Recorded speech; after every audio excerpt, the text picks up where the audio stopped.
NSA, yes, NSA, has some privacy advice. Interpol offers its take on where cybercrime is going during the time of the pandemic. Iran's Oilrig is getting clever with its data exfiltration. The FBI would like to know when you're finally going to move on from Windows 7. Like, come on, people. Joe Carrigan looks at pesky ads from the Google Play Store. Our guest is Bobby McClernand from Axonius on how federal cybersecurity is particularly vulnerable during the shutdown, and a not guilty plea from one of the 3 alleged Twitter hackers, along with some notes on how whoever done it, done it.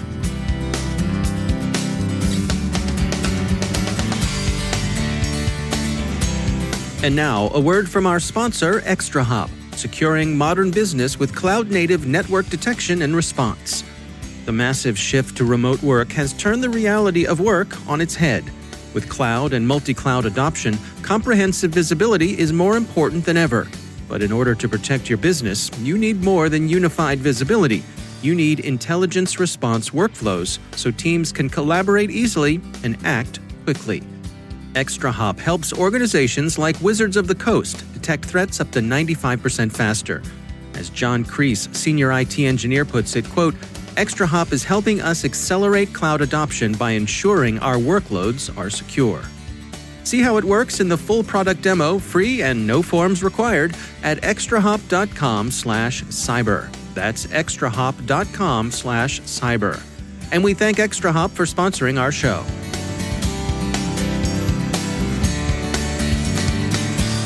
Funding for this CyberWire podcast is made possible in part by LastPass. LastPass is an award-winning security solution that helps millions of individuals in over 70,000 organizations navigate their online lives easily and securely. Businesses can maximize productivity while still maintaining effortless, strong security with LastPass. LastPass can minimize risk and give your IT team a breakthrough integrated single sign-on, password management, and multi-factor authentication solution. From the CyberWire studios at Data Tribe, I'm Dave Bittner with your CyberWire summary for Wednesday, August 5th, 2020. The U.S. National Security Agency has released an advisory on the risks associated with the geolocation data many systems and apps routinely collect. Quote, location data can be extremely valuable and must be protected. It can reveal details about the number of users in a location, user and supply movements, daily routines, user and organizational, and can expose otherwise unknown associations between users and locations. The agency's recommendations are addressed in the first instance to government personnel, but they're presented as applicable to anyone concerned about privacy. Turning off location sharing services, give apps minimal privileges, set browser options to prevent use of location data, turn off advertising permissions, and even disenabling features that track lost devices. Plain text usernames, passwords, and IP addresses for more than 900 Pulse-Secure VPN enterprise servers are being shared on a Russian-language hacker forum, a ZDNet investigation has found. All the compromised servers were running firmware vulnerable to CVE 2019-11.510. The forum to which the data were posted is frequented by ransomware gangs. Those gangs include, ZDNet says, R-Evil, also known as Sodinokibi, Netwalker, Lockbit, Avedon, Mackup, and Exorcist. All maintain a presence on the unnamed forum, and they use it to recruit both developers, effectively gang members, and affiliates, that is, customers. The data were dumped without any fees attached. Organizations using Pulse-Secure VPNs should update their systems. Since VPNs are especially useful in remote work, they should also look to the security of their sheltered at-home workforce. Interpol yesterday released a report on cybercrime trends observed during the COVID-19 pandemic. There's been a shift in targeting. Initially, individuals and smaller organizations were the preferred targets, but more recently, large companies, government agencies, and infrastructure have been the focus of threat actors. Interpol makes 3 predictions with respect to cybersecurity during the pandemic. First, we should expect the increase in cybercrime to continue, at least for the near term.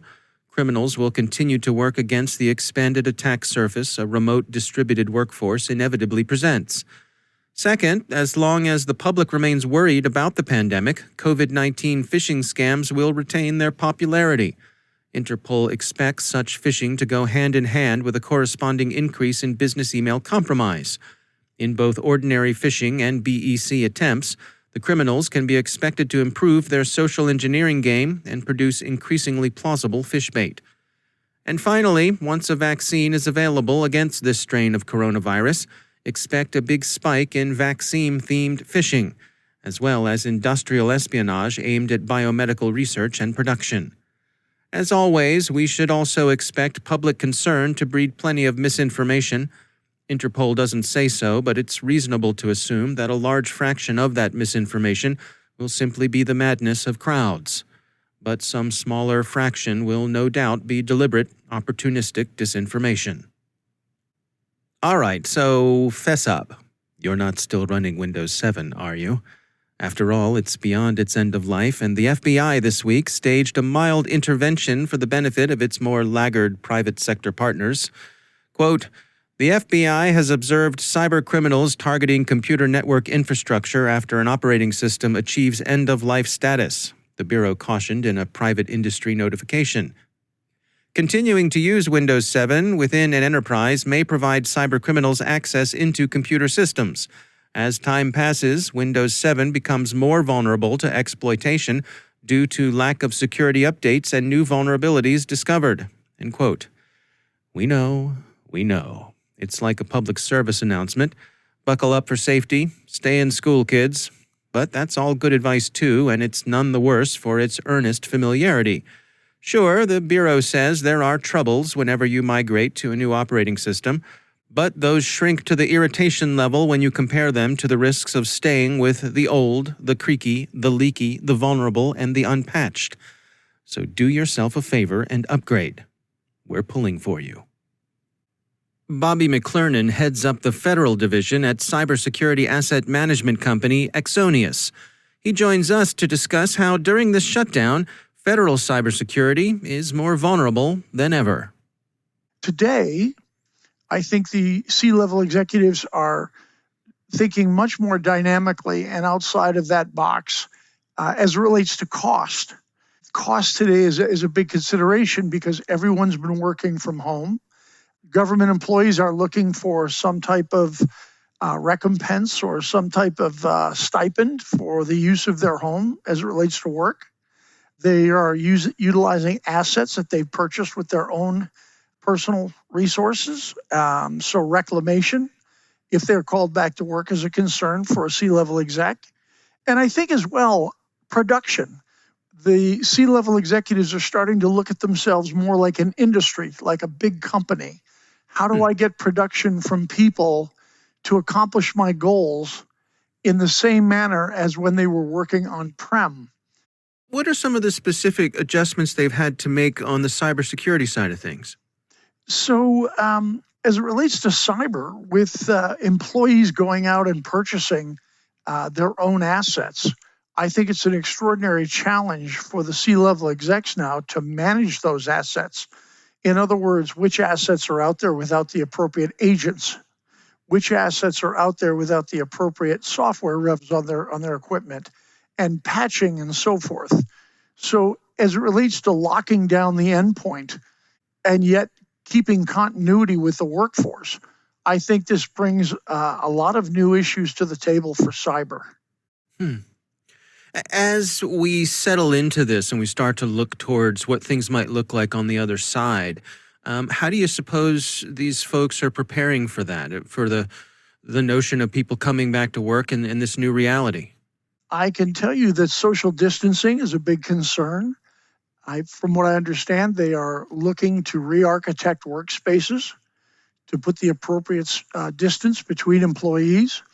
I've also heard that in many cases, the air filtration systems are being looked at to try and put some type of biohazard, the same type of apparatus that goes into a home HVAC to keep mold down, things of that nature, something to purify the air and make the work environment safer.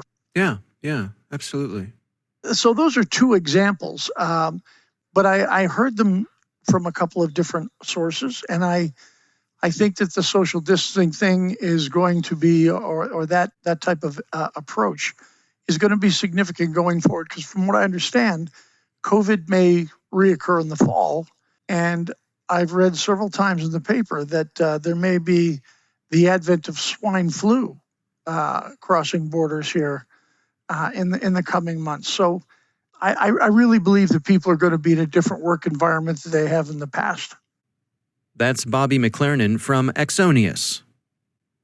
And finally, the AP says that 17-year-old Graham Ivan Clark, the youth accused of participating in the Twitter hack and its attendant altcoin scam scheme, was arraigned Monday in Florida on state charges of fraud. He pled not guilty and, of course, is entitled to the customary presumption of innocence.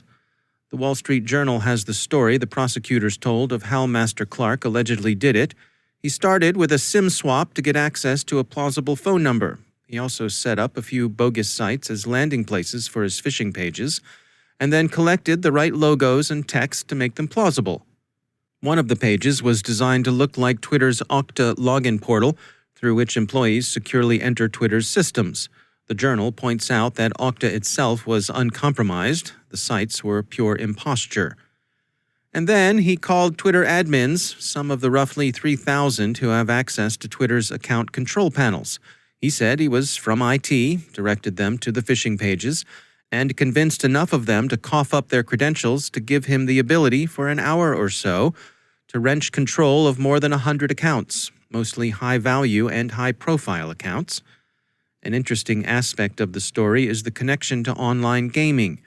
According to the Wall Street Journal, quote, "The tactics that Mr. Clark allegedly used have been honed in recent years with remarkable tenacity by a community of teenagers and young adults. The practitioners cut their teeth in the antics of online gaming, where stealing one another's Xbox or PlayStation gaming accounts is counted as a harmless prank, according to investigators and security experts." End quote. So the Internet's notorious disinhibition misdirects another youth. In cyberspace, it can seem as if sufficiently artful wishing makes it so. Until that is, you forget that cyberspace eventually meets real life. In real life, you have liberty, but within the framework of physical possibility. And in real life, you have rights. In this case, unfortunately, one of them is the right to remain silent.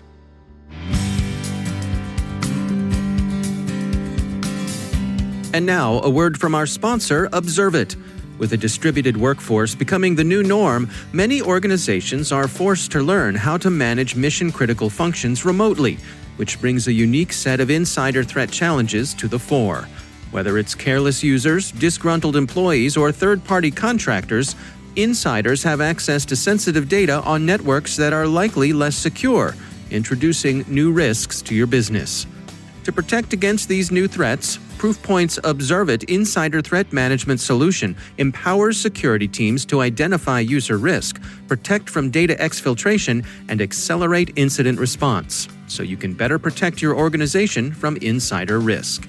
Get your free trial at observit.com/cyberwire. That's observit.com/cyberwire. And we thank Observit for sponsoring our show.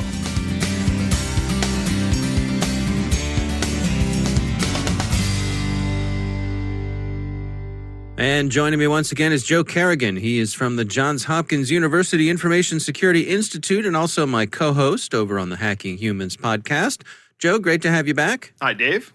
Got an interesting bit of research that was shared with us. This is from the Satori Threat Intelligence and Research Team over at White Ops Security. Joe, they have found some chicanery, some bad stuff going on over on the Google Play Store. Can you describe to us what does their research delve into here? Right. So they have discovered 29 apps with code that facilitates what they call out-of-context ads. And these are ads that will pop up on your phone when you're not in some app. It's just like you'll be looking at your home screen and then, bam, you get an ad on your let me stop you right there, Joe, because, you know, one of my favorite pastimes is giving you a hard time about Android because I'm an iPhone user. I know. And And I was looking at the animation that they posted here in their research of how these ads work. And it's just someone sort of browsing through their list of apps, and all of a sudden this ad pops up. And I'm thinking to myself, you're okay with this? Right. Why is this even a thing that can be done on the Android platform? If my phone did this, I would throw it out the window. Right. Yeah, and no app should do this. And actually, that's a good point, Dave. I don't think that the operating system should allow this to occur. Yeah. There may be some legitimate use case where this is a good idea, but I can't think of it right now. So if somebody can come up with a legitimate use case, let me know. I would love to hear it. Okay. Getting rid of that functionality from the operating system would stop a lot of this from happening. But there are still other means of pushing ads that actually do represent legitimate use cases, like push notifications, right? You might want push notifications for, say, incoming weather that may affect you. There's an easy to identify legitimate use case for those. But those can still be abused for ads. But what's interesting is that these apps had 3.5 million downloads among them. That's an average of about 120,000 downloads per app. Mm-hmm. And many of these apps were purporting to be a blur app, which is a photo editing app that will let you blur out portions of a photo. So let's say you take a picture of your new car, you want to blur out the license plate. This is what you would use, something like this. But these apps don't do that. They have very minimal functionality that's just enough to get past the automated tests for the Google Play Store. And then they do a lot of hinky things. Like, for example, the very first paragraph of this article says, if the app you just downloaded is playing hide and seek with you, like the icons disappearing from your home screen, it might be bogus. If the only way you can open this app is by going to your settings menu and finding it in the long list of apps, it might be bogus. And if after you download this app, your phone starts to give you these out of context ads, it might be bogus, right? Another interesting telltale sign, and this is one of the things I've said before, but they talk about this in the reviews. These reviews have what they call a C-shaped distribution, right? Which means that if you look at the distribution, there's a lot of 5 stars, very few 4, 3, and 2-star ratings, and then a lot of 1-star ratings. So it kind of looks like the letter C, right? That is indicative of a malicious app or an app that's just going to serve ads. Because these people go out and they buy reviews. And when you buy reviews, you don't buy 2-star, 3-star, or 4-star reviews. You buy 5-star reviews. Right. And these guys have bought a bunch of 5-star reviews. And when you produce a piece of software that is just a nuisance, it creates a bunch of angry people who then go in and give you a bunch of 1-star reviews. So that's what you're going to see. You're going to see the 5-star reviews that they've purchased and the 1-star reviews that they've earned. So if you see that, let that be a message, a warning to you. It makes me wonder, could you put an app, how many downloads would you get if you just stuck an app, somehow got an app in the Google Play Store or any of these online stores, and if the app was called, "This app does nothing," right? You still get over 100,000 downloads just because, I mean, I guess there are people out there who just download anything. Right. Yeah, I mean, that is a mystery to me. I don't go out and just download any app. I go with a specific purpose for looking for a functionality that I want to have, and then I read the reviews before I install it. And then finally, if I do choose to install it, I check the permissions that it requests. So think about these things. Think about the permissions you're giving away. Read the reviews and look for that C-shaped distribution. Yeah. All right. Well, again, this is from the Satori Threat Intelligence and Research Team over at White Ops. The research is called Bringing Blur Apps into Focus. Joe Carrigan, thanks for joining us. It's my pleasure, Dave.